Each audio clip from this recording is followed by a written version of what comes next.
فلما خر تبینت الجن ان لو كانوا يعلمون الغیب، جب دیمک نے لاٹھی کو کھایا اور حضرت سلیمان علیہ السلام تھوڑا سا جھکے اور زمین پر آرام فرما ہوئے، تو جس کی وجہ سے ان کو معلوم ہوا جنات کو کہ حضرت سلیمان علیہ السلام تو اس دنیا سے تشریف لے گئے ہیں، تو یہ حضرت سلیمان علیہ السلام پر کئی عرصہ پہلے موت واقع ہو چکی تھی، تو جس سے یہ بات سمجھ آتی ہے کہ انبیاء کرام کا جسم اتنے سالوں بعد بھی محفوظ تھا اس دنیا میں، اور بعد میں بھی محفوظ ہے اور محفوظ رہے گا۔ یہ دو مثالیں میں نے آپ کو دی، حضرت عزیر علیہ السلام کی اور حضرت سلیمان علیہ السلام کی۔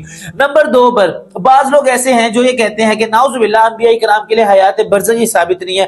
2 دلیلیں دوں گا جس کی وجہ سے آپ کو معلوم ہو جائے گا کہ انبیاء کرام کی برزخی زندگی بہت ہی بہترین اور ثابت ہے۔ سب سے پہلی مثال جو میں آپ کو دینے لگا ہوں وہ ہے 17 سپارے سے، اللہ تعالیٰ تذکرہ فرما رہے ہیں کہ والذین ہاجروا فی سبیل اللہ ثم قتلوا او ماتوا، کہ جو اللہ کے راستے میں شہید ہو گئے، جن کو قتل کر دیا گیا یا جن کو موت آ گئی، تو لیرزقنہم اللہ رزقا حسنا، اللہ ان کو بہترین رزق دینے والے ہیں۔ لہذا یہاں سے مراد یہ ہے کہ حیات برزخی میں تمام شہداء زندہ ہیں۔ دوسری مثال بھی میں آپ کو دینا چاہتا ہوں کہ وَلَا تَقُولُوا لِمَنْ يُقْتَلُ فِي سَبِيلِ اللَّهِ أَمْوَاتٌ، جو اللہ کے راستے میں شہید ہو جائیں ان کو مردہ مت کہو۔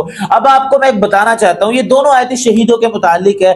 ہمارا ماننا یہ ہے کہ سب سے زیادہ بہترین اور اعلیٰ لوگ اس دنیا میں انبیاء ہیں، پھر اس کے بعد شہداء ہیں۔ جب حیات برزخی شہداء کے لیے ثابت ہو رہی ہے تو لہٰذا یقینی طور پر ان سے جو اعلیٰ ہیں ان سے اچھی اور اس سے پہلے ان حضرات کے لیے حیات برزخی ثابت ہو چکی ہوگی۔ جی ہاں، یہ 2 باتیں میں نے آپ کے سامنے کی۔ اب تیسرے نمبر پر ان لوگوں کا عقیدہ آپ کو ذکر کر کے بتانے لگا ہوں جو یہ کہتے ہیں کہ کوئی دوبارہ زندہ نہیں ہوگا، جسم ریزہ ریزہ ہو جائے گا، سب مٹ جائے گا، سب فنا ہو جائیں گے۔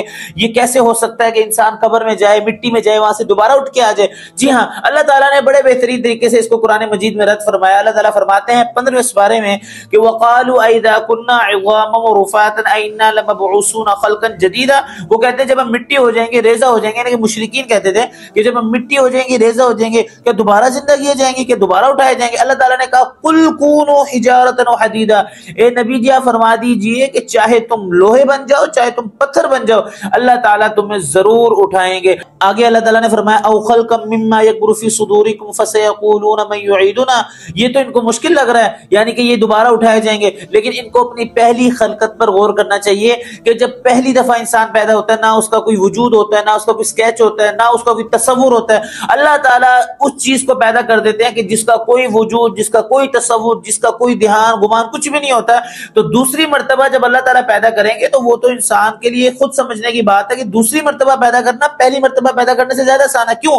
کیونکہ ایک چیز جب بنا دی جائے تو اس کو دوبارہ بنانا یہ تو زیادہ آسان ہے بنسبت اس کے کہ ایک چیز بنا ہی نہ جائے۔ یہ تینوں باتیں میں نے آپ کو بتائی کہ انبیاء کرام کے جسم بھی حیات ہے، جسم میں زندگی ہے، جسم بالکل صحیح اور سلامت ہے، اور دوسرے نمبر پر میں نے آپ کو بتایا کہ حیات برزخی بالکل ثابت ہے۔ جب شہداء کے لیے ثابت ہے تو دلالت النص سے انبیاء کرام کے لیے بھی ثابت ہے۔ تیسرے نمبر پر آپ کو بتا دیا کہ وہ لوگ جو کہ آج تک یہ ہمیں دعویٰ کرتے رہے ہیں کہ کیسے زندہ ہوں گے، اللہ تعالیٰ نے بڑے بہترین انداز سے رد فرمایا کہ جی ہاں، تم چاہے پتھر بن جاؤ، چاہے لوہے بن جاؤ، اللہ تعالیٰ ہر چیز پر قادر ہے، اللہ تعالیٰ زندہ کریں گے۔ تو یہ میری جو ویڈیو ہے یہ ان لوگوں کے لیے ہے جو کہ ایسے عقائد رکھتے ہیں۔ ہمارے بہت سے لوگ حیات النبی کے منکر ہیں، میں ان کو یہ بتانا چاہتا ہوں خدا را ایسا نہ کریں، یہ بہت سنجیدہ قسم کی باتیں ہیں۔ اگر بندہ ان میں پھسل جائے تو بندہ دین و دنیا سے بہت دور چلا جاتا ہے۔ لہٰذا اپنے علماء کے ساتھ جڑے رہیں، اپنے عقیدوں کے ساتھ جڑے رہیں۔ ہاں، اگر کوئی بھی سوال ہو جو کہ آپ کے ذہن میں اور آپ کے دل میں کھٹکھٹا پیدا کر رہا ہو، آپ پوچھ سکتے ہیں، آپ کو پوچھنا چاہیے۔